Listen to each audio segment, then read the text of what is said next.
Ilustrísimas autoridades, señoras y señores,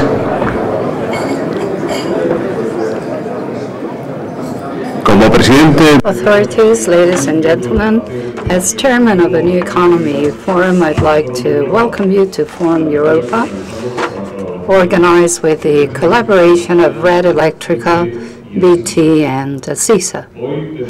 Today we have the special honor of welcoming Ban Ki-moon, que fuera who was Secretary General of United Nations, de Seguridad Nacional del Congreso de los Diputados, used by Mr. García Margallo, and former Minister of Foreign Affairs.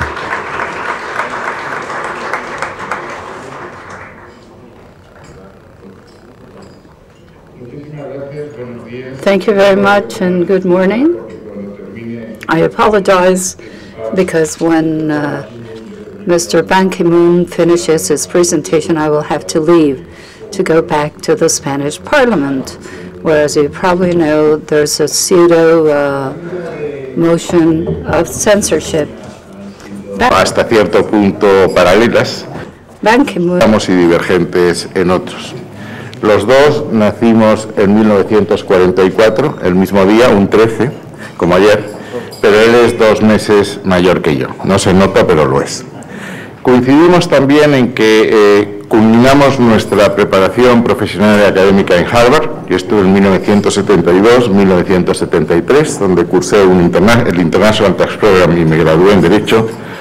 Años realmente interesantes, fueron el final de la guerra de Vietnam, el triunfo de Nixon y el principio de Watergate, que se ha vuelto a poner de moda. El doctor Ban Ki-moon estuvo más tarde en Harvard, no en la Law School, en la Kennedy, en 1985. Su carrera profesional ha sido una carrera impresionante. Ha tenido una parte activa en las relaciones entre las dos Coreas. Ha servido como diplomático en Delhi, en Washington y en Viena, y ha tenido una dilatada experiencia en Naciones Unidas. Primero en Seúl, como jefe de la División de Naciones Unidas de la República de Corea, después como jefe de gabinete del presidente de la Asamblea General de Naciones Unidas, en donde mandato que coincidió con los atentados del 11 de septiembre, y fue elegido secretario general en 2007. En el periodo en que España formó parte del Consejo de Seguridad tuvimos una relación muy estrecha.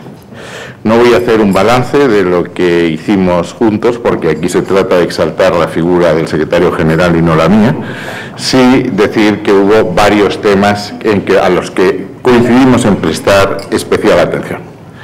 El Human Rights Up Front, la lucha por los derechos humanos, la Agenda 2030, la promoción de la mujer como agente de la paz, el reconocimiento a las víctimas del terrorismo. Hicimos una sesión conjunta en Naciones Unidas a la que asistieron víctimas del terrorismo en todos los lugares del planeta. Y finalmente el tema que él conoce muy bien por su nacionalidad y por su carrera, de la no proliferación de armas de destrucción masiva. Eso es el pasado y ahora toca el presente y el futuro.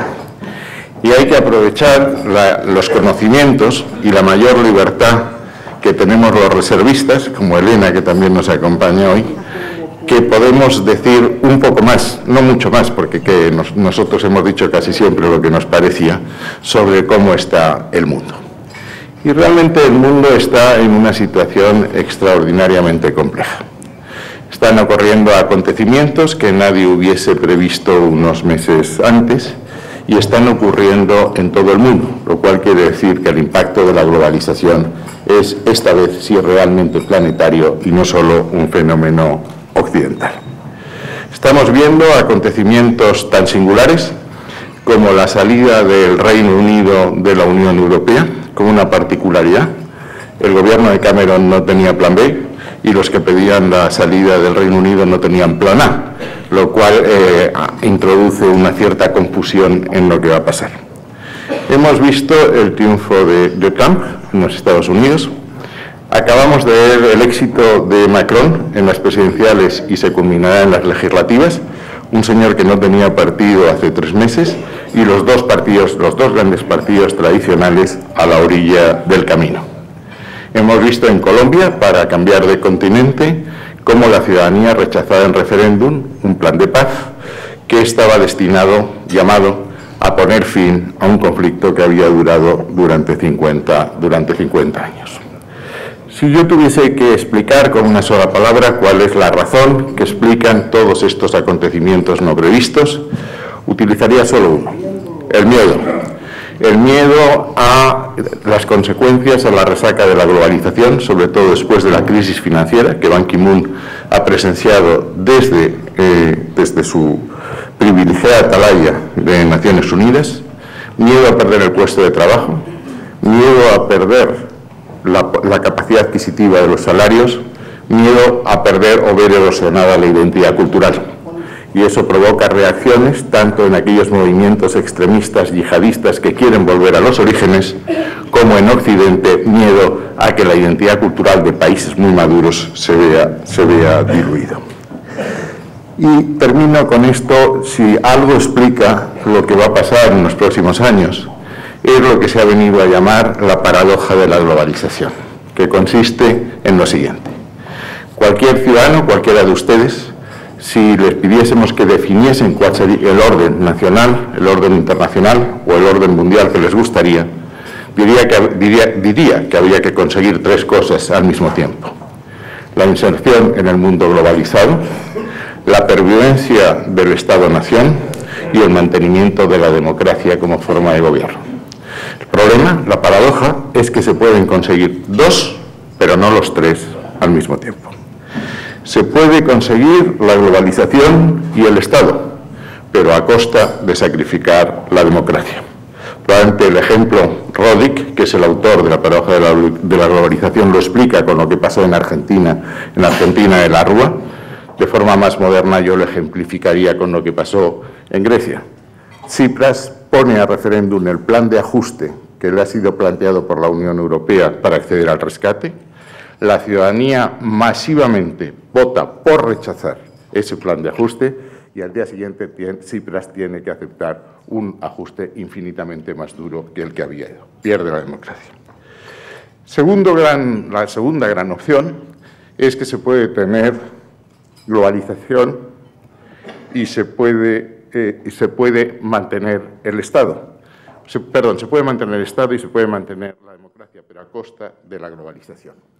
Hasta ahora, los países que habían optado por esta fórmula, insisto, Estado y democracia, pero no globalización, eran países como Argelia, Pakistán, los países bolivarianos, pero es que ahora hay un país, el primer país del mundo, que parece optar por esta fórmula.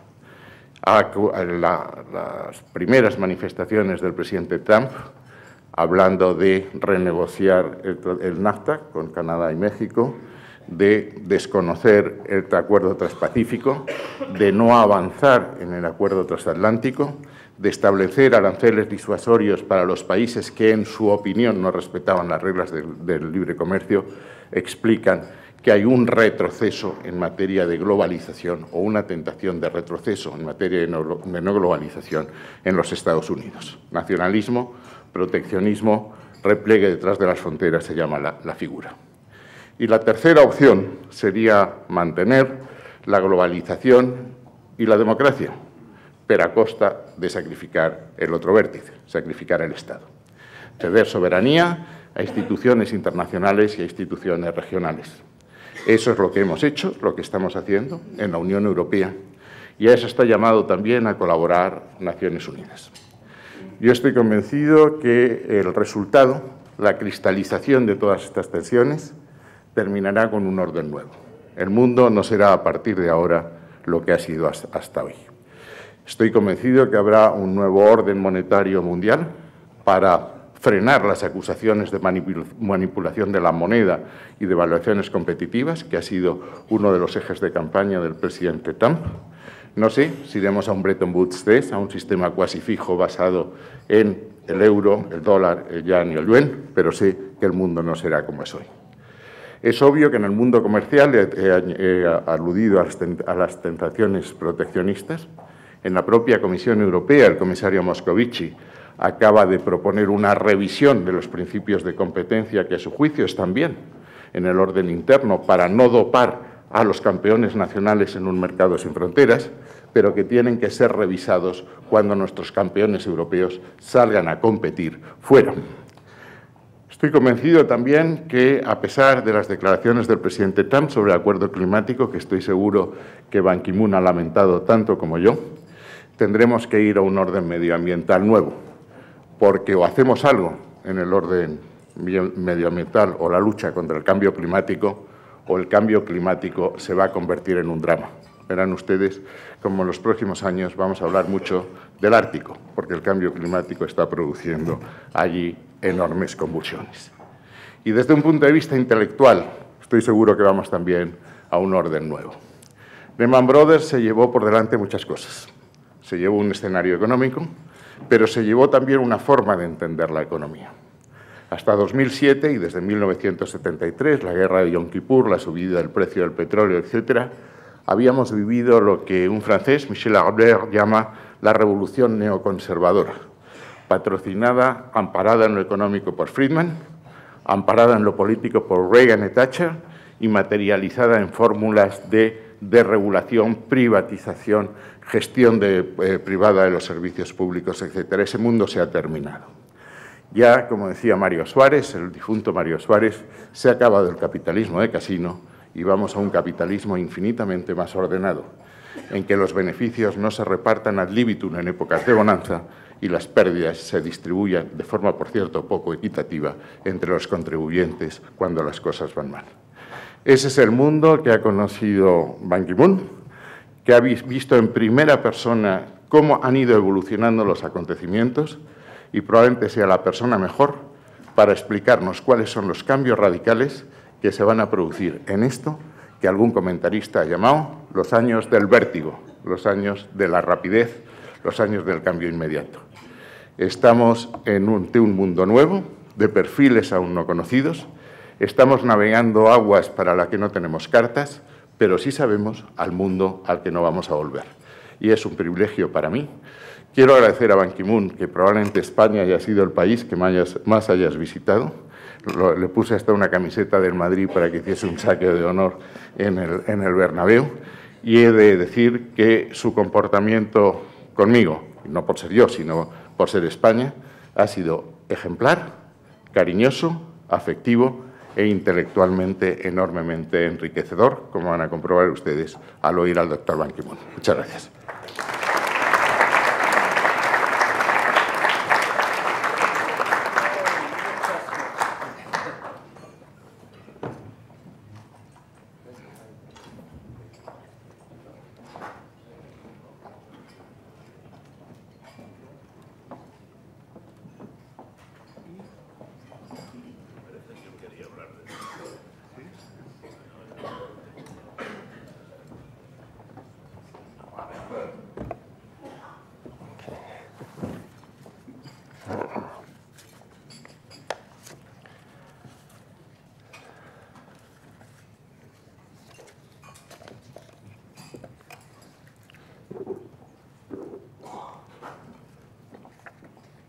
Excelentísimo. Autoridades,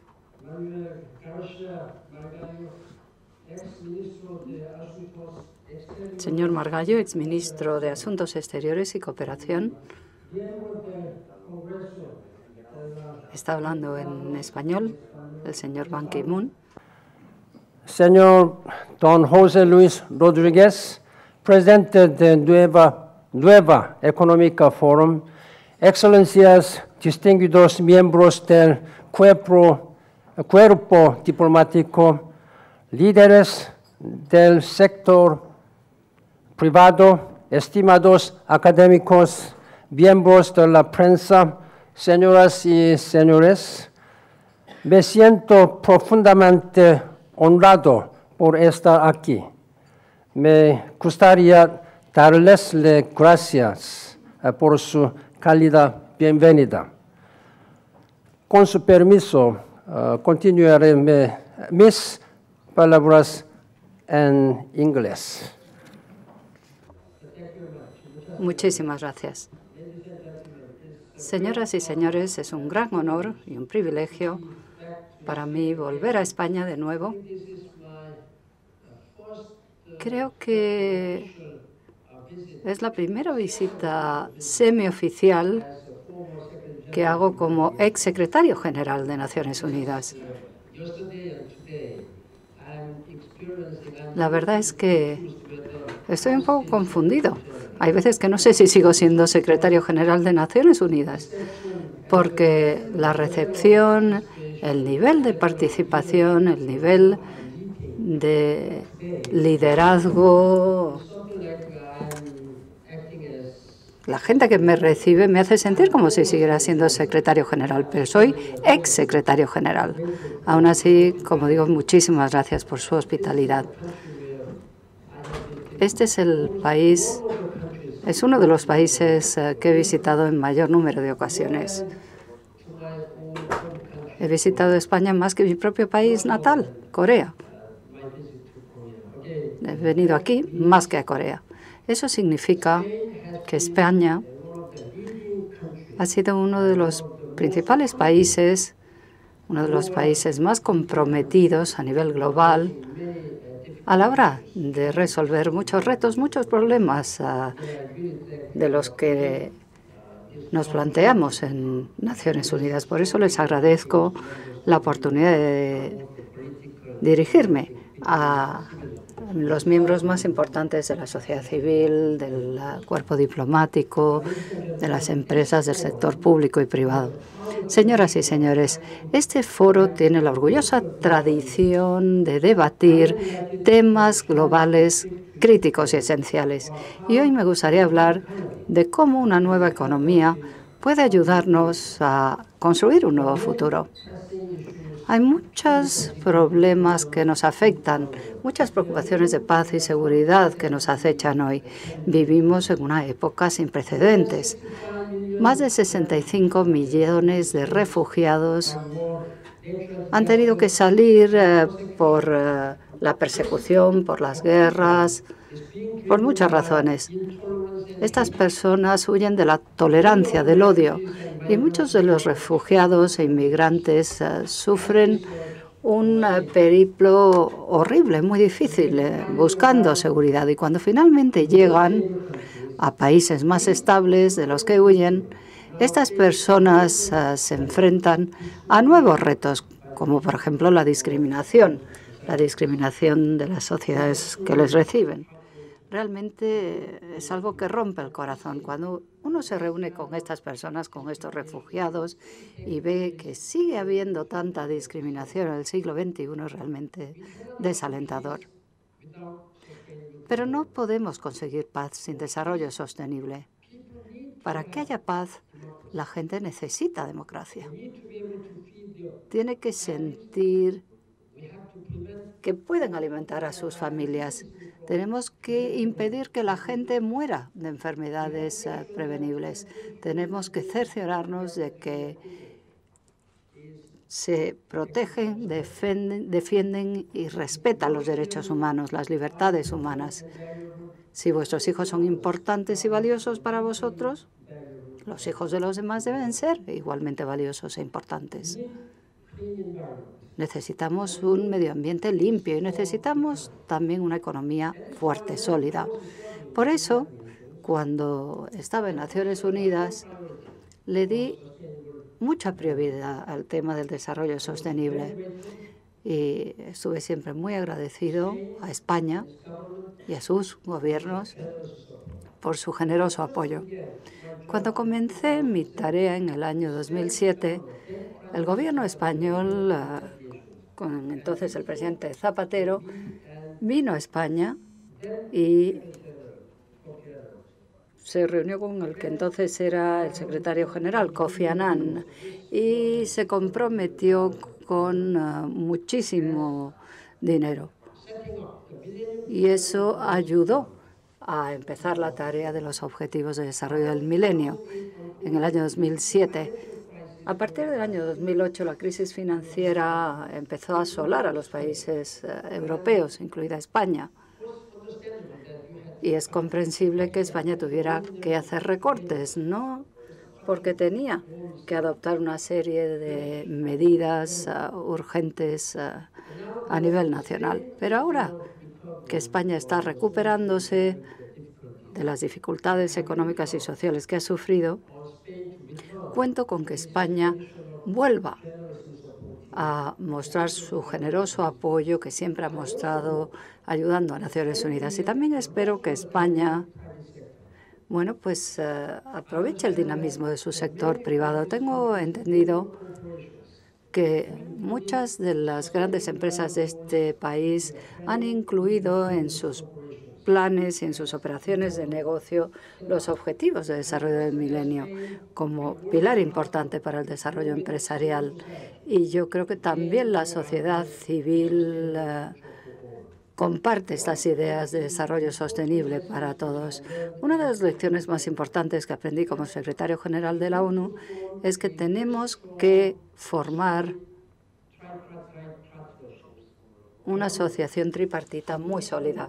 Gobiernos, comunidades, sociedad civil, comunidad empresarial, y sociedad civil.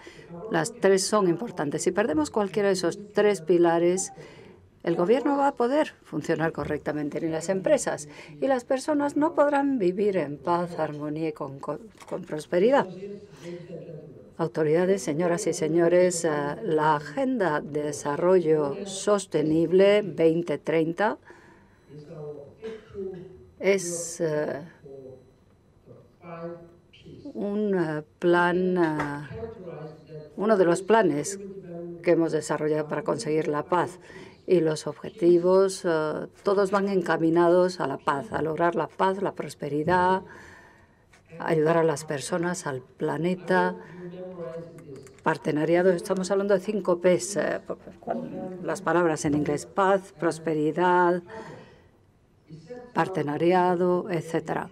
Es una manera, una visión para poner fin a la pobreza y garantizar un progreso duradero a través de 17 Objetivos de Desarrollo Sostenible. Hemos firmado muchos acuerdos muy importantes durante estos últimos años de historia de las Naciones Unidas. Hemos hecho un gran esfuerzo por diseñar convenciones y tratados, pero yo diría que esta es una de las visiones más ambiciosas que ha tenido Naciones Unidas y que ha presentado jamás a la humanidad. Es mucho más exhaustiva que los Objetivos de Desarrollo del Milenio, mucho más que cualquier otro plan de los que hayamos tenido hasta ahora. Los objetivos que tenemos ahora son mucho más ambiciosos de lo que jamás hayamos tenido. En realidad, antes lo que había era promesas entre donantes y receptores, hablando de los países en desarrollo. Pero en realidad de lo que estamos hablando ahora es de un pacto entre los gobiernos ricos o pobres. Y todas las personas deben participar en ello.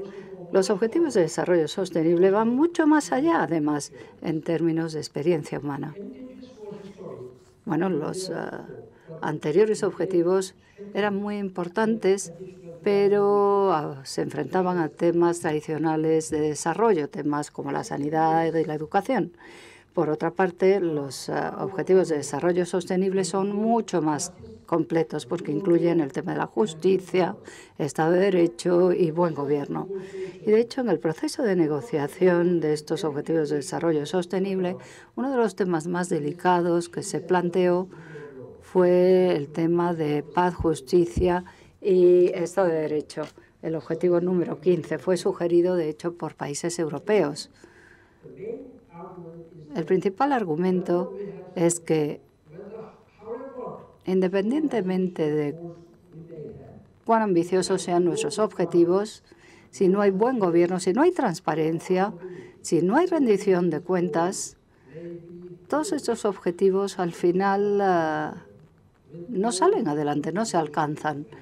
Y ha sido difícil la negociación. Ha habido resistencia por parte de algunos países, pero conseguimos que se establecieran estos nuevos objetivos. Yo creo que es un plan visionario, para transformar el mundo. Señoras y señores, estos Objetivos de Desarrollo Sostenible fueron aprobados 6 meses antes de que se produjera otro acuerdo histórico, el Acuerdo de París sobre Cambio Climático, el 12 de diciembre del año 2015. Los Objetivos de Desarrollo Sostenible fueron aprobados en octubre.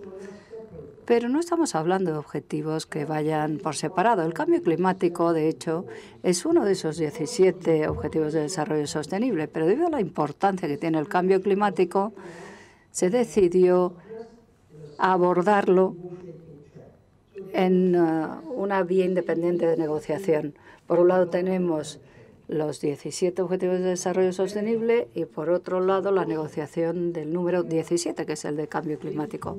Y tenemos la suerte de que estos dos acuerdos, los más importantes y ambiciosos que se hayan adoptado en la historia, bueno, pues ambos fueron aprobados en el mismo año, en el año 2015. Y hay que entender que ninguno de los 17 objetivos puede funcionar de forma aislada a los demás. Todos están estrechamente interrelacionados. Si no hacemos las cosas bien en materia de cambio climático, los otros 16 objetivos podrían sufrir un impacto muy negativo. Tú no puedes hacer nada si no se cumplen el resto de los objetivos. No se va a poder resolver el problema de la pobreza, el hambre, la muerte por hambre. ¿Cómo podemos garantizar sanidad, educación, etcétera, sin prestar atención a todos los otros objetivos? Todos están estrechamente vinculados y por eso los 17 objetivos deben cumplirse en su totalidad. Cuando asumí el cargo de secretario general de la ONU, el cambio climático era un tema que no se entendía muy bien, ni siquiera se debatía demasiado. Hasta el año 2007, que fui yo precisamente el que quiso plantear ese tema, estimular el debate, motivar a la gente de todo el mundo para que empezara a hablar de cambio climático. Ahora vemos que es un tema muy debatido, que salen los titulares y las portadas de periódicos, revistas, medios de comunicación. Ahora todo el mundo habla del cambio climático. Pero en aquella época era un tema que preocupaba sobre todo a los científicos y a los activistas. Esto lo tuve que cambiar. Yo quise además dar ejemplo y me dediqué a viajar por todo el mundo para ver con mis propios ojos de primera mano el impacto del cambio climático, de este fenómeno, sus consecuencias. Fui al Mar de Aral, fui a la cuenca del Amazonas en Sudamérica, a la Antártida, al Ártico, a todas partes. Fui a muchísimos sitios y desde el hielo hablé al resto del mundo. Y yo creo que este tipo de mensajes han sido escuchados muy claramente. En cada uno de esos lugares que visité hablé de la necesidad de acción contra el cambio climático. Me dirigía a los dirigentes, líderes políticos sobre todo, para que reconocieran que el calentamiento global era como una fiebre. Cuando tu hijo tiene fiebre, cuando tiene mucha temperatura, bueno, pues hay que llevarle al médico, ¿no? Cuando el planeta Tierra tiene fiebre, tendremos que adoptar las medidas necesarias. Por eso el cambio climático es tan importante, la lucha contra el cambio climático. Y realmente cuento con el compromiso de los aquí presentes, del Gobierno, de la comunidad empresarial y de la sociedad civil. La voz de la sociedad civil es enormemente importante. En el año 2014, organicé, un año antes del año 2015, organicé una manifestación de ciudadanos, una marcha. Miles de personas andando, manifestándose por la Quinta Avenida y Broadway en Nueva York. 300.000 personas de todo el mundo, simplemente intentando transmitir un mensaje a los líderes mundiales. Y estoy seguro de que esos mensajes, esos llamamientos han sido escuchados claramente por muchos dirigentes mundiales.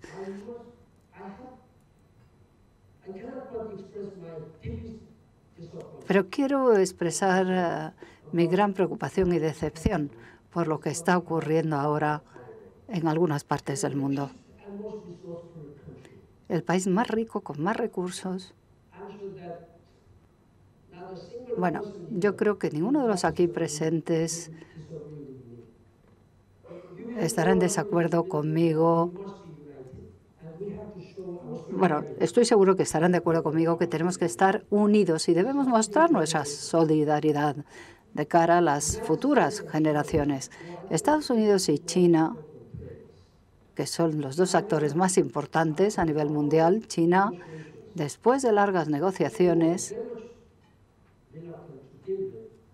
siendo muy reacios a aceptar, finalmente se subieron al carro junto con Estados Unidos.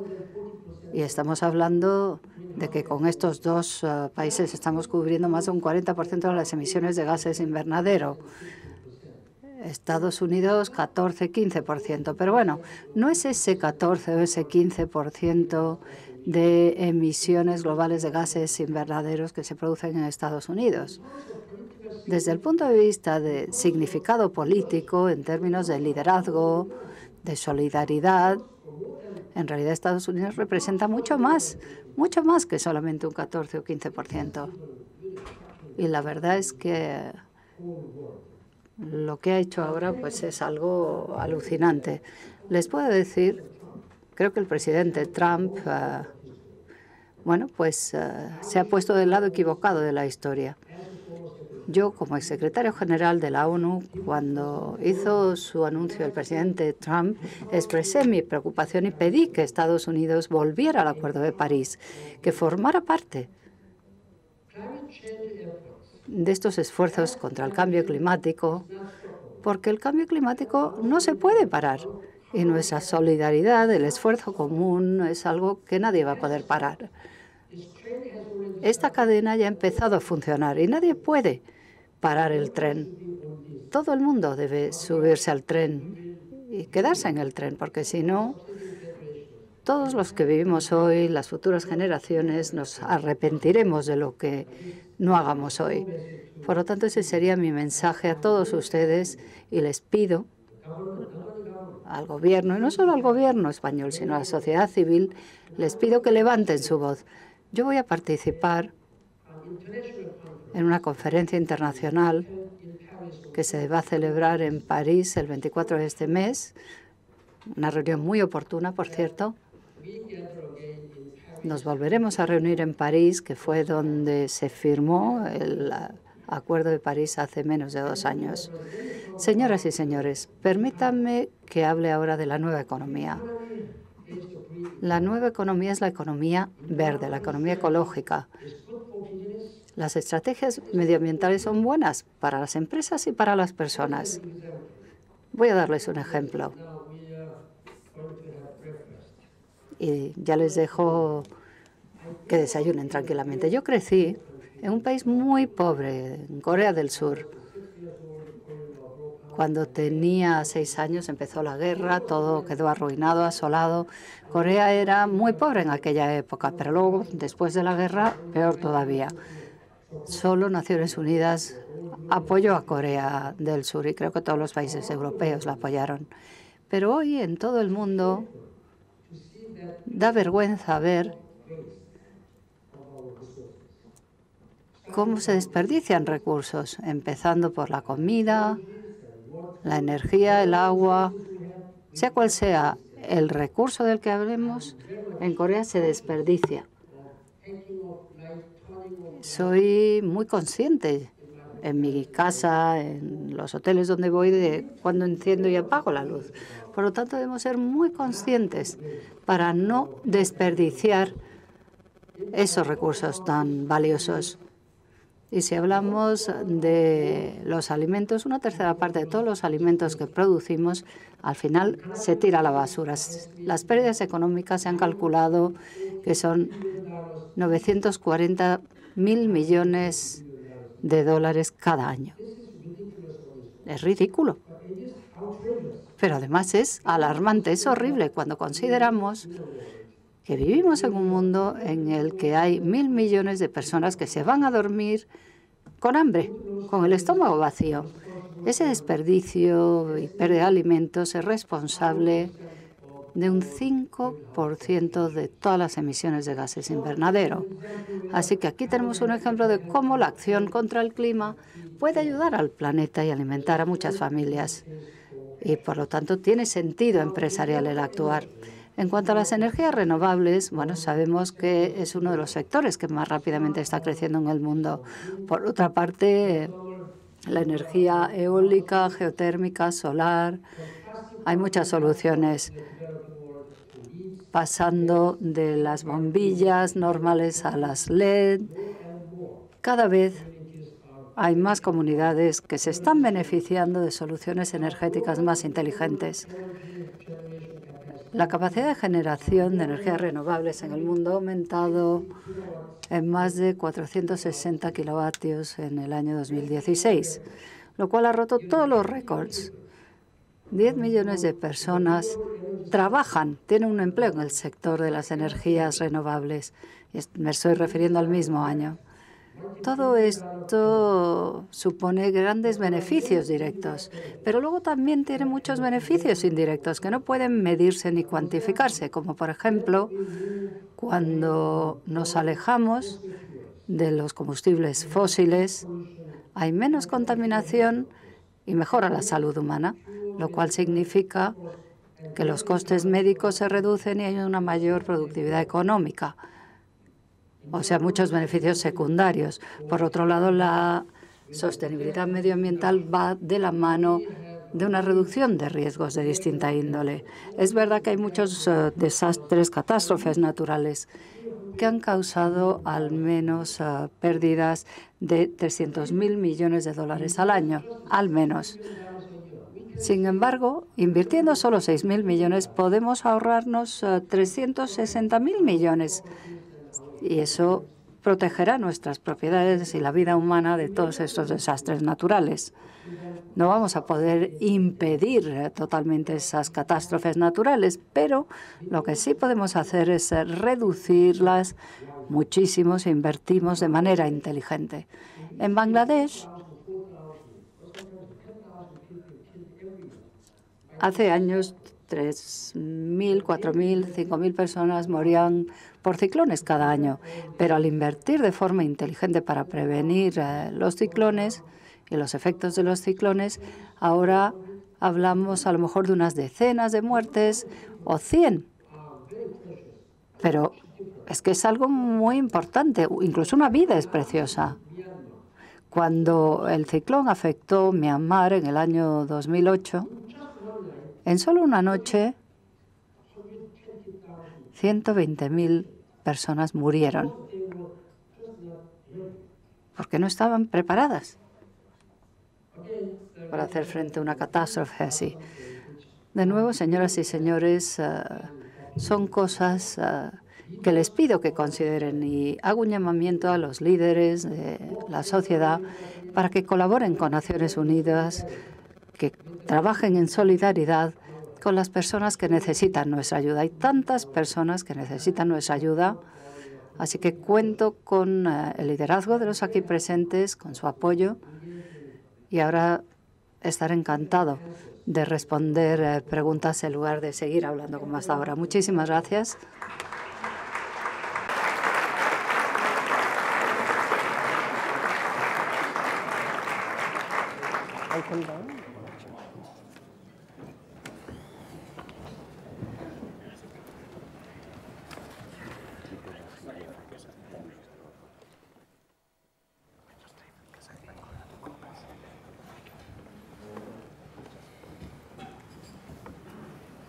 Mucha suerte, ministro García Margallo.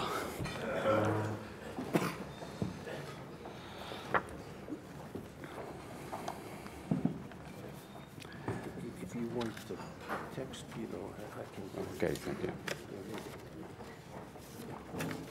Thank you.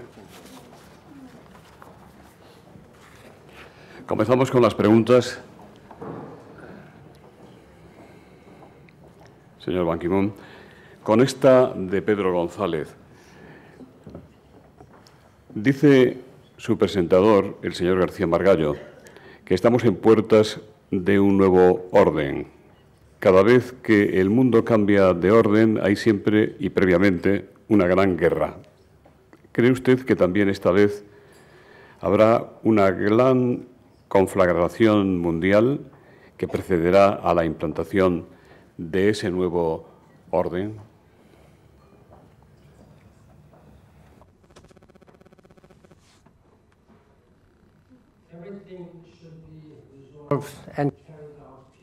Yo creo que todo habría que resolverlo de manera pacífica antes de recurrir a cualquier medio violento. Pero desgraciadamente,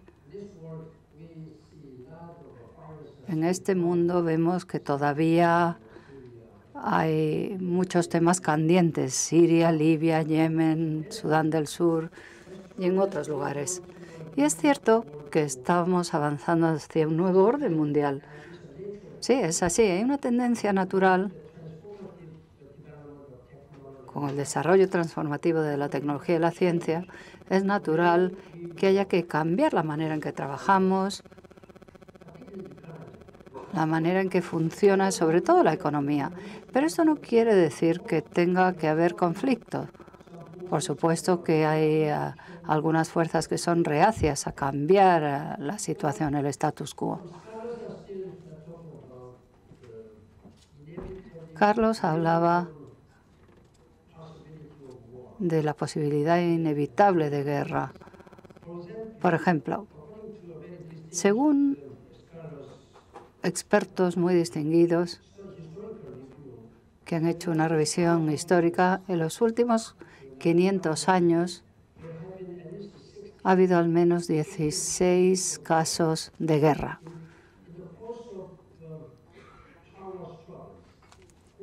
Por luchas de poder y para asumir el papel de líder. Como saben, China era uno de los países con el PIB más alto en el siglo XVI, y con la revolución industrial ahora el poder se ha desplazado hacia el mundo occidental. Pero China ahora está reemergiendo.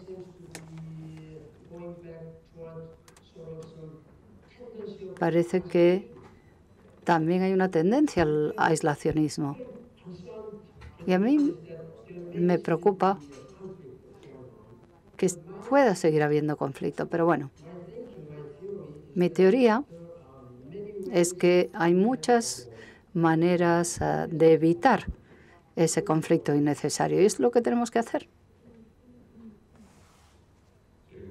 Con las preguntas, quisiera invitar a doña Cristina Narbona para que lo haga con micrófono brevemente.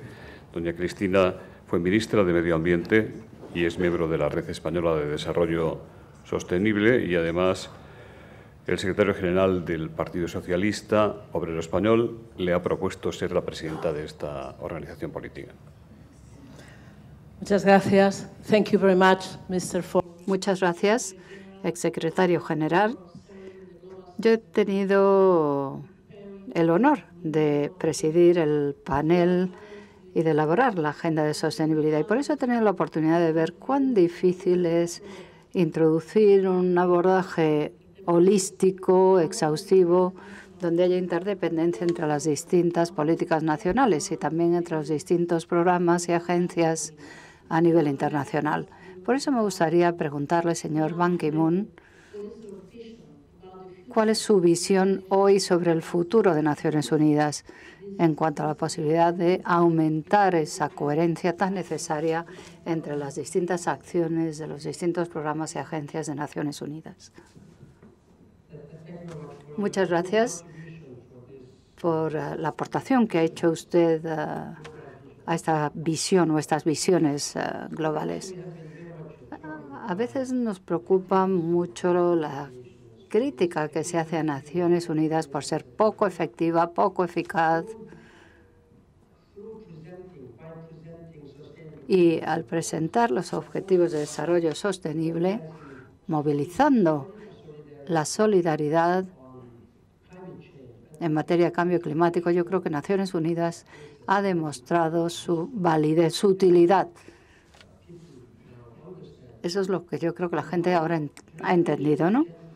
¿Cómo puede de forma continua las Naciones Unidas, cómo puede seguir motivando a las comunidades nacionales para que todos vayamos de la mano tirando del mismo carro? Eso es muy importante. Es muy importante que podamos colaborar a la hora de alcanzar estos objetivos de desarrollo sostenible en su totalidad de una manera equilibrada, asegurándonos al mismo tiempo que los acuerdos de cambio climático sean puestos en práctica por todas las partes, incluido Estados Unidos. Bueno, Naciones Unidas puede seguir desempeñando un papel muy importante en esta materia. En cuanto a los objetivos de desarrollo sostenible, yo he nombrado a 17 defensores, líderes mundiales que yo creo que pueden inspirar y motivar a la gente con mucho éxito en todo el mundo. Y estoy seguro de que seguirán haciéndolo. Son como embajadores, ¿no? También hemos nombrado a muchos enviados especiales sobre cambio climático para que trabajen en este tema. Pero lo importante no es tener enviados especiales o embajadores o defensores, no. Todos los gobiernos, todas las empresas y la sociedad civil tienen que actuar. Y los líderes de opinión también. Y os pido a los líderes de opinión que por favor den ejemplo. Todo empieza por ustedes. Si ustedes predican con el ejemplo, eso al final tiene éxito y ayuda a la consecución de los objetivos de desarrollo sostenible y ayudan a mejorar las normativas en materia de cambio climático.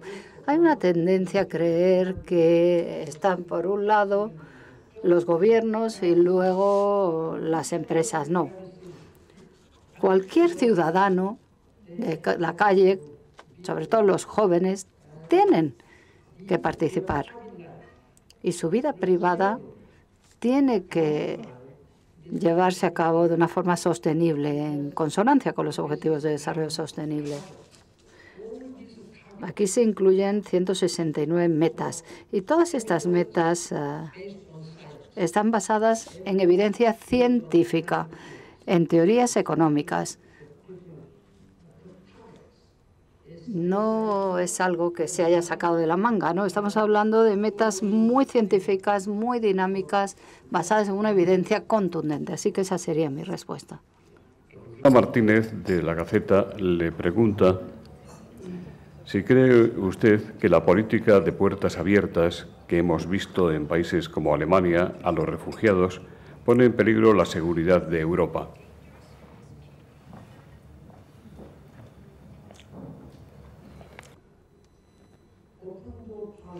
Una política de puertas abiertas es una demostración de un enorme grado de humanidad.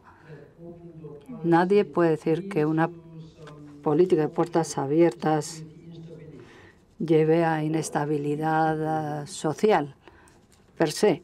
Lo que hay que hacer es que cuando la gente huye, escapa, cuando hay una persecución, cuando hay peligro para la vida de las personas, es normal que la gente huya y escape de esa situación. Eso es lo que está ocurriendo ahora. 5 millones de personas han salido de su país solamente que el caso de Siria. Por supuesto que hay personas que se han desplazado buscando una mejor oportunidad, un mejor trabajo, mayor protección, pero en la mayoría de los casos la gente escapa por un peligro inminente a su propia seguridad. En ese caso la respuesta es muy sencilla. Independientemente de lo que tengamos, tenemos que recibirles. El problema comienza en la segunda fase.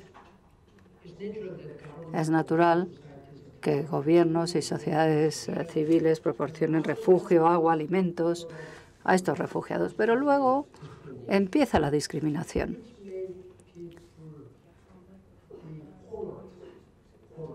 Que hace que la gente sea discriminada, que no se les considere como miembros de pleno derecho de esas sociedades. Por eso hace falta gente muy calurosa y darles una ayuda entendiendo las circunstancias de esas personas. Y de esa manera podemos reducir los problemas, podemos poner fin a esas cosas horribles que todos conocemos. A mí ayer me impresionó oír que universidades españolas están dando becas a estudiantes extranjeros, refugiados, ¿no?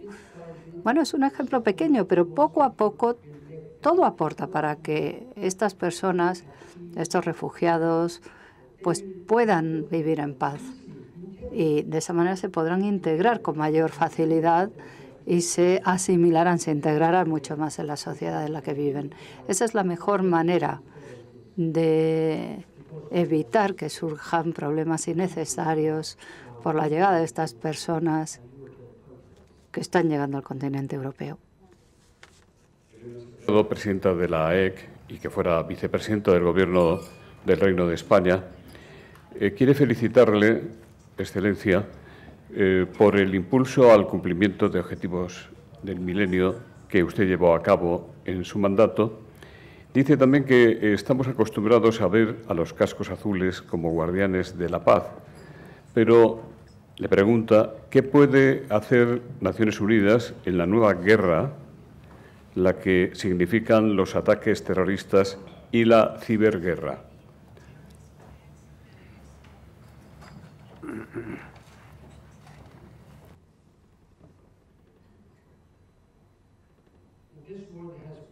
Este mundo, bueno, ha sufrido ataques a la civilización. La estabilidad política a veces se ha visto afectada por atentados terroristas, extremistas. Se ha convertido en un reto muy difícil para todos nosotros. Pero si no estamos unidos, si no mostramos nuestra solidaridad, este tipo de ataques y atentados continuarán, desgraciadamente.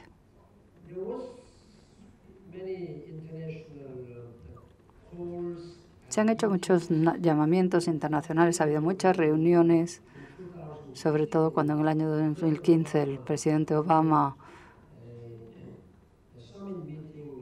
organizó una cumbre en la Casa Blanca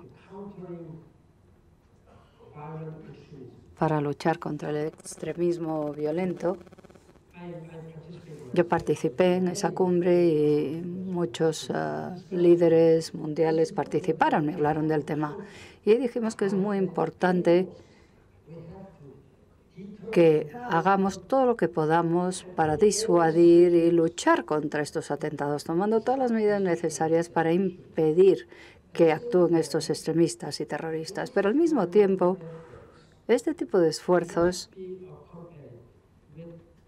hay que compararlos con lo que hace la otra parte. Si se pueden prevenir, cuando se pueden prevenir estos atentados terroristas, extremistas, pues muchísimo mejor, ¿no? Mucho mejor prevenir, porque se salvan vidas humanas, se protegen nuestras propiedades, nuestras sociedades, y la verdad es que hasta ahora no hemos prestado mucha atención al tema de la prevención y por eso,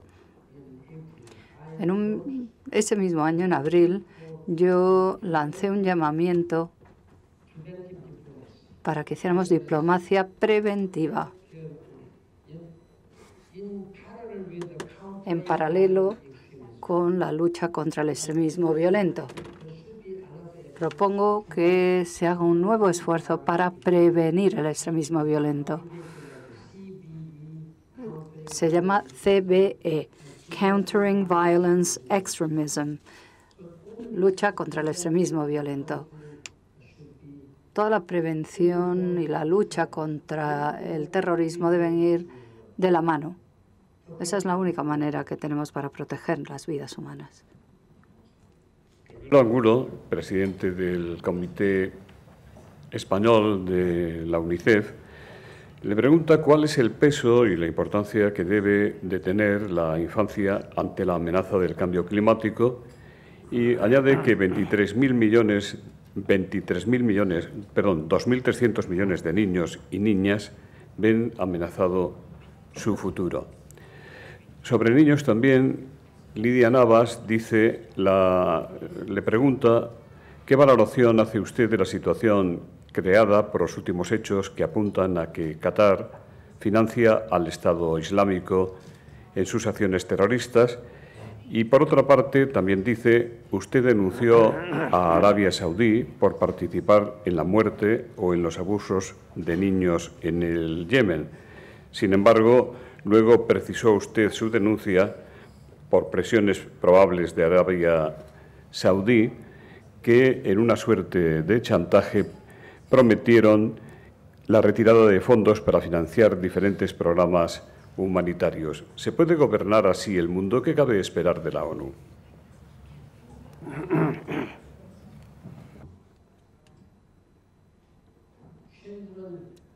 Los niños son nuestra esperanza. Pronto se convertirán en los líderes de nuestra sociedad. Sus hijos y sus nietos tendrán que continuar. Pero desgraciadamente no hemos hecho mucho con respecto a los niños. UNICEF es una de las agencias fundadoras de Naciones Unidas. Surgió mucho antes del programa de desarrollo o la UNESCO, aunque estas también son muy antiguas y llevan ahí más de 70 años.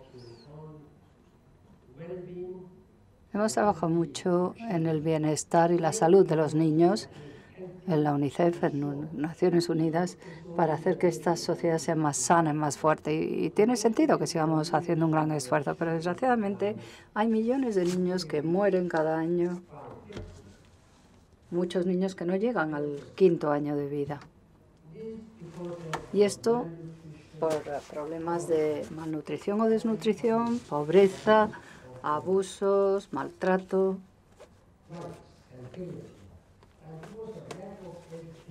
Y falta de educación. Cuando la gente no recibe una educación, no pueden encontrar un buen puesto de trabajo y no se pueden convertir en buenos ciudadanos y, por lo tanto, al final pierden las sociedades. Yo creo que deberíamos tener un plan exhaustivo que aborde temas de educación, de sanidad, drogas, etcétera, y todo de una forma sostenible. Eso es lo que está haciendo Naciones Unidas. Pero en situación de conflicto son las mujeres y los niños los que más sufren, porque son más débiles físicamente que los hombres y que los niños. Las niñas y las mujeres, me refiero. Y los hombres, los niños, tienen siempre más opciones. Cuando hay recursos limitados, es así. Por eso tenemos que cambiar esta mentalidad que tenemos en nuestra sociedad. Y eso es lo que está intentando hacer Naciones Unidas. En cuanto a la segunda parte de la pregunta, es bastante delicada. El tema de Arabia Saudí, porque bueno, pues corregí mi denuncia. Bueno, a veces hay que analizar las cosas de una manera muy realista y práctica. Arabia Saudí ha sido uno de los donantes más generosos de Naciones Unidas en todos los aspectos de nuestro trabajo y de nuestra agenda.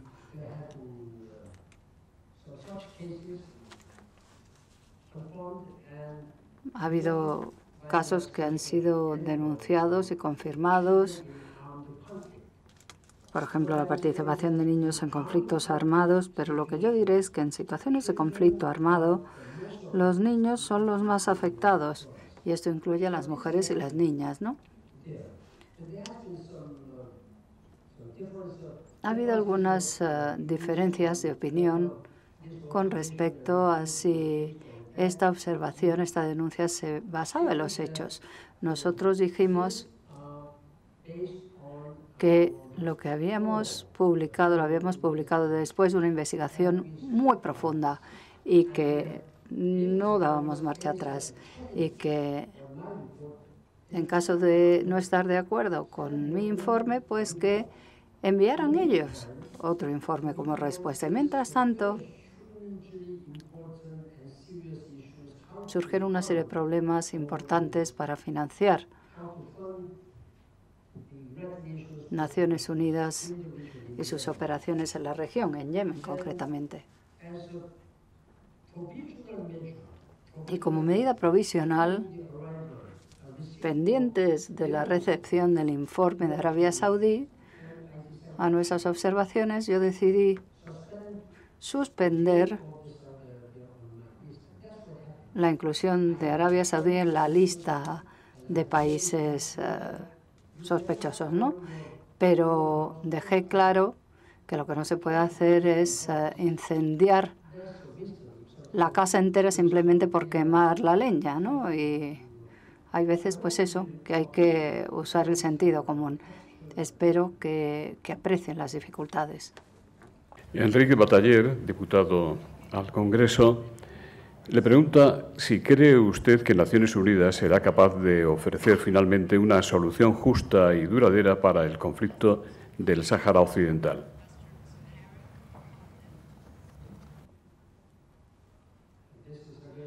De nuevo, una cuestión muy seria y muy delicada. La verdad es que estoy un poco confuso. No sé si sigo siendo secretario general o no, porque es un tema del que yo me solía ocupar. Bueno, yo creo que he sido el primer secretario general en visitar el Sáhara Occidental para ver en primera línea las dificultades a las que se enfrenta la gente del Sáhara Occidental. Pero es un tema que está ahí desde hace mucho tiempo. Yo creo que España históricamente también tiene unos vínculos muy estrechos por la época colonial y la retirada de España del Sáhara Occidental. Bueno, pues ha planteado y sigue planteando muchos problemas. Yo lo único que espero es que el tema de Sáhara Occidental, ahora que soy ex secretario general de la ONU, espero que se resuelva de una manera armoniosa, ¿no? Y de acuerdo con todas las resoluciones del Consejo de Seguridad. Pero cuando intento organizar una reunión donde se puedan sentar las partes interesadas y hablar del tema con armonía, después de intentarlo 3 o 4 veces, la verdad es que nunca se ha llegado a ninguna parte. Y por eso el tema del Sáhara Occidental sigue siendo un tema muy espinoso, muy difícil. Piensen en cuánta gente vive en esa zona. Cuando visité el campo de refugiados, los campos de refugiados en Sáhara Occidental, me conmovió ver tanta gente que salió a saludarme y su mensaje era muy claro. Era un mensaje de desesperación. Me dijeron que querían que se resolviera el problema para poder vivir de una manera más armoniosa, con más paz y llegar a una solución pacífica. Pero hay tantos temas delicados que resolver que la verdad no puedo entrar en mayor detalle en esta cuestión. Solo diré que espero que las resoluciones del Consejo de Seguridad estén en la base de la resolución pacífica del problema. Verónica Figueroa, de W Radio Colombia, le pregunta sobre el acuerdo de paz en su país, en Colombia. Después de verlo tan cerca, cuando usted estuvo al frente de las Naciones Unidas, ¿qué opina ahora de ver paralizado el cumplimiento de ese proceso de paz? Por cierto, tuvimos aquí recientemente al presidente de Colombia, el señor Santos, y tendremos dentro de unos días en esta misma tribuna al que fuera presidente de Colombia y probable candidato a volver a serlo, el señor Uribe.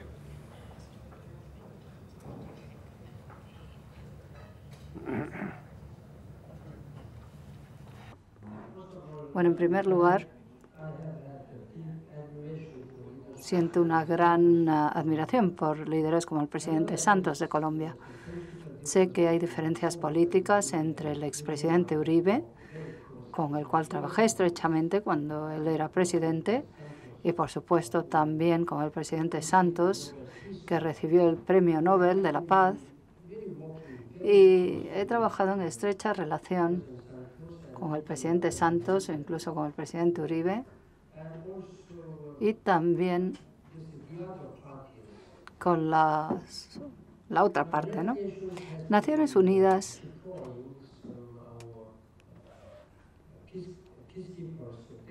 ha desplegado a algunos agentes de la paz ahí para asegurarnos de que se llegara a un acuerdo entre las dos partes para que se pudiera luego aplicar, bueno, de una forma no problemática. Y, bueno, yo diría que el éxito en Colombia fue el poder resolver temas tan conflictivos y que tanto tiempo llevan ahí. Cuando estaba en Colombia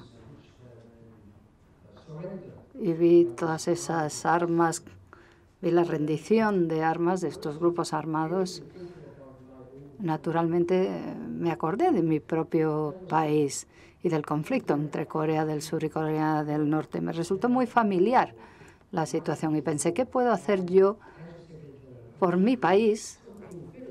Y como secretario general me pareció que fue un símbolo de paz muy importante para la región, y realmente espero que bajo el liderazgo del presidente Santos y con la colaboración y el apoyo de otros líderes políticos, incluido el expresidente Uribe, espero que se encuentre alguna manera armoniosa de resolver esta cuestión. Una vez que se llegue a un acuerdo, es importante que se ponga en práctica de manera honesta y sincera. Brevemente, con micrófono, don Carlos Usía, presidente de la Red Europea de Pobreza. Buenos días. Muchas gracias, señor Ban Ki-moon. Ha sido magnífica su intervención. Parto de la idea de que el mantener un montón de personas empobrecidas, miles de millones de personas empobrecidas en todo el mundo, incluida la Unión Europea, que es la zona más rica del mundo, es un atentado a los derechos humanos.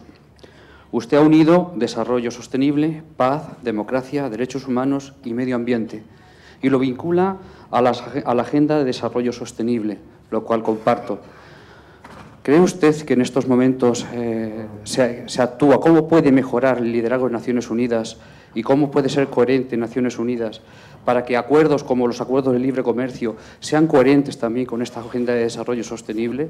¿Cómo pueden los gobiernos verdaderamente que esta agenda impregne toda su agenda política y no sea solamente un pequeño punto a tratar de cumplir de aquí a no sé cuántos años? ¿Cómo puede influir Naciones Unidas en que esto sea de otra manera? Gracias. Hay otra pregunta de Antonio Salar Pons, del Programa Mundial de Alimentos. Dice, hay 800 millones de personas que pasan hambre en el mundo. El hambre está ligada a los conflictos. Prevenir los conflictos de una manera es luchar contra el hambre. ¿Cómo ve la implicación del sector privado en los ODS 2?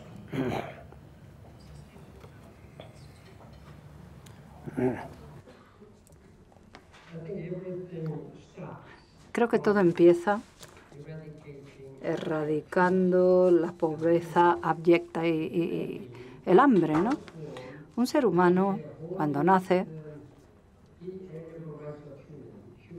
con esos derechos humanos que son imprescindibles, pero para ser respetado como ser humano, lo primero que necesita la persona es vivir una vida plena que incluye nutrición, salud, y luego ya podemos empezar a hablar de educación, igualdad de género, etcétera, etcétera. Y aunque en los 17 Objetivos de Desarrollo Sostenible no se establecen prioridades, Uno de los objetivos es erradicar la pobreza y, como decía, sigue habiendo 800 millones de personas que sufren hambre extrema. Yo creo que podemos decir que los objetivos de desarrollo del milenio han tenido bastante éxito a la hora de erradicar esa pobreza extrema, haciendo que mucha gente, cientos de millones de personas, salieran de la pobreza extrema. Pero, una vez más, hablando sinceramente, por China, el Banco Mundial ha anunciado que el principal objetivo, que era erradicar la pobreza extrema a la mitad del año 2015, ese objetivo se alcanzó 5 años antes del año que se había establecido, y eso gracias solamente a China. El gobierno chino ha invertido muchísimo en sacar a los chinos de la pobreza, y eso ha reducido las estadísticas a nivel mundial. Pero si vemos lo que ocurre en todo el mundo, sigue habiendo muchos cientos de millones de personas que siguen sufriendo pobreza extrema. Y por eso los objetivos de desarrollo sostenible pretenden conseguir sacar a mucha más gente de la pobreza que al año 30. Pero hay mucha gente que sigue siendo escéptica y que no piensa que Naciones Unidas y el mundo puedan conseguir la eliminación total de la pobreza extrema de aquí al año 2030. Yo creo que se puede hacer, pero hay algunos economistas que dicen que tendremos que ver. Pero yo creo que es importante ser ambiciosos. Tenemos que ser ambiciosos. Una vez que nos establecemos una meta, un objetivo, hay que ir a por ello. Esta es una visión muy importante. Los Objetivos de Desarrollo Sostenible nos plantean esta visión tan importante. Y, por supuesto, que tiene que haber libre comercio. El libre comercio realmente impulsa las comunidades internacionales, se benefician del desarrollo. No solamente se intercambian bienes y servicios o materias primas, sino que se produce también mucho intercambio entre las personas, muchos intercambios de cultura, y se entiende mejor la cultura del otro cuando hay un intercambio comercial. Hay muchos más intercambios que se producen con el comercio, y todo eso es muy valioso. Muchas gracias. Le pregunta, señor Ban Ki-moon, ¿qué ocurre en la actualidad con Corea del Norte? Sus vecinos.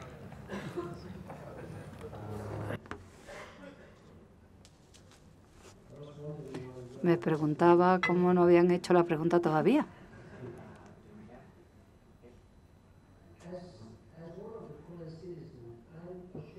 Como cualquier ciudadano coreano, me da vergüenza que el pueblo coreano haya sido incapaz de reconciliarse, que no hayamos podido reconciliarnos, Corea del Sur y Corea del Norte.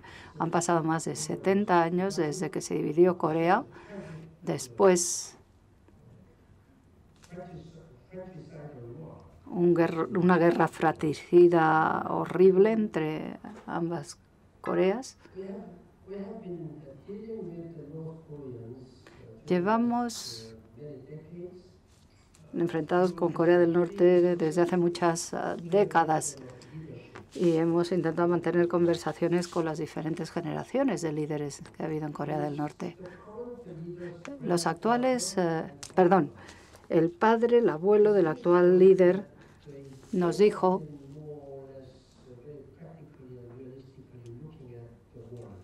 que ellos ven el mundo de una forma muy práctica, muy realista. Intentaron hacer lo que pudieron, pero no hicieron lo suficiente.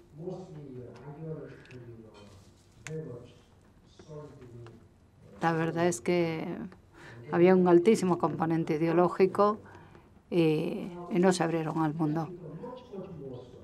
Y ahora la cosa se ha agravado mucho más. Corea del Norte hoy, bajo su actual líder, ha incumplido todas las normas internacionales. Corea del Norte, yo diría, que es el mayor incumplidor de normas internacionales del mundo mundial. ha roto todos los récords. Las resoluciones del Consejo de Seguridad no han aceptado ni una. Y, de hecho, han lanzado y probado armas nucleares, cosa que está totalmente prohibida, misiles balísticos, todo tipo de misiles balísticos, desde ICBM, ICBL, todo tipo de misiles. Corto rango, largo rango, armas de todo tipo. Y eso realmente es muy amenazante, muy amenazador. Y ahora presumen de que con sus avances tecnológicos van a poder llegar al continente de Estados Unidos.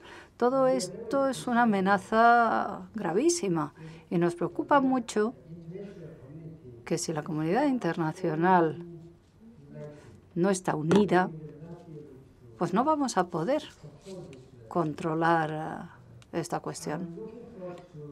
Yo estoy deseando que se celebre la cumbre entre Corea y el presidente de Estados Unidos el 28 y 29 de este mes. No, perdón, el 29 y el 30.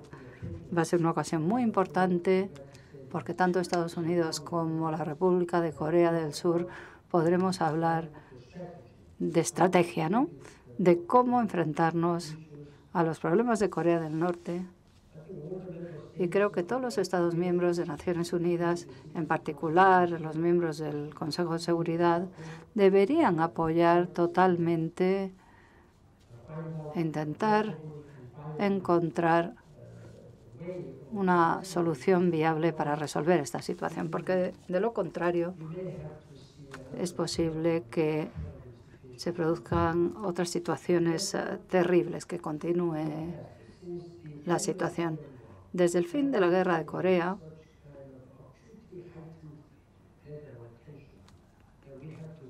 no hemos visto, ¿no?, un nivel de tensión tan alto como el que tenemos ahora. Así que lo primero que tenemos que hacer es reducir el nivel de tensión para impedir el conflicto militar. Y luego tendremos que intentar involucrar a Corea del Norte para que forme parte de la comunidad internacional y cumpla todas las resoluciones del Consejo de Seguridad. Y por eso yo creo que necesitamos diálogo para resolver esta cuestión, sobre todo entre 6 partes: Corea del Sur, Corea del Norte, Estados Unidos, China, Japón y Rusia. También pueden participar un número limitado de otros países que participen en las conversaciones para que sea más práctico. Pero bueno, todo depende de qué piensan los países que rodean la península coreana. Eso es lo único que les puedo decir por ahora, pero espero sinceramente que el nivel de tensión se reduzca. Eso es muy necesario, y que haya un buen diálogo para resolver esta cuestión de una vez por todas y asegurarnos de que los programas nucleares de Corea del Norte se puedan verificar y desmantelar. Gracias. Normal en la que solemos finalizar estas sesiones del Fórum Europa, pero usted se iría extrañado si no le hago estas preguntas. Manuel Ángel Gómez, de la cadena COPE, dice: con Donald Trump como presidente, ¿cree que es posible un profundo recorte de los fondos que aporta Estados Unidos a la ONU en el futuro? ¿Y qué consecuencias tendría ese eventual recorte? Miguel Ángel López dice: con el posicionamiento de Trump respecto de la OTAN y el cambio climático, ¿cree que la nueva política de alianzas internacionales es mejor o peor que la anterior? Y Soledad Contreras dice: ¿cree usted, señor Ban Ki-moon, que Trump no podrá mantener tantos dislates y errores y que las instituciones de Estados Unidos deberían ser un contrapeso de poderes más efectivos? ¿Cómo valora las reacciones suscitadas en la Unión Europea y cómo cree que va a influir en el diseño de nuevos escenarios geopolíticos y en el nuevo equilibrio de fuerzas en el mundo.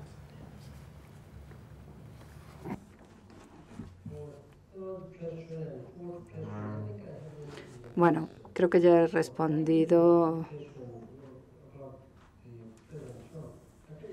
Yo creo que es el pueblo americano el que tendrá que resolver esa cuestión. No voy a hacer ningún comentario.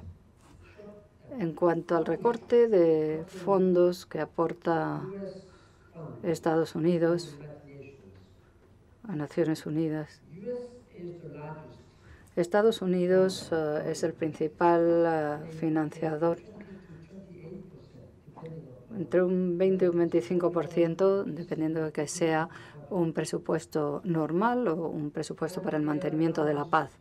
Y son los principales donantes en cuanto a contribuciones voluntarias junto con la Unión Europea. Y si se recorta un 30% su financiación, pues quizá se produzcan una serie de consecuencias que a nadie interesan. Se supone que Estados Unidos ha estado apoyando a Naciones Unidas para impedir que se produjeran esas consecuencias. Y, bueno, yo creo que sería cortoplacista, porque si se produjeran esas consecuencias por pagar menos, eso es muy cortoplacista. Y además esto crearía mayores problemas no solo a Naciones Unidas, sino a la comunidad internacional. Los pobres empobrecerán más y los enfermos enfermarán más. Y la crisis cada vez será más aguda y más seria y más grave. Por lo tanto, contamos con que Estados Unidos continúe siendo un gran donante para Naciones Unidas. Y en cuanto al cambio climático, creo que ya he respondido a esa pregunta. Y como no queda mucho tiempo, yo creo que podemos dejarlo ahí.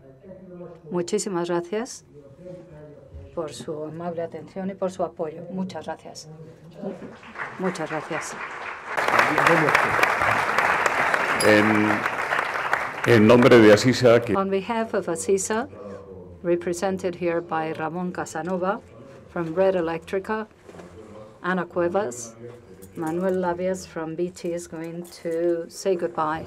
Thank you, José Luis. Gracias, señor Ban Ki-moon. En nombre... Queremos confirmar que todas sus frases han sido de gran inspiración y su inspiración ahora se va a convertir en una responsabilidad en nuestro día a día. Y esperamos poder resolver todos estos problemas. Próximas convocatorias.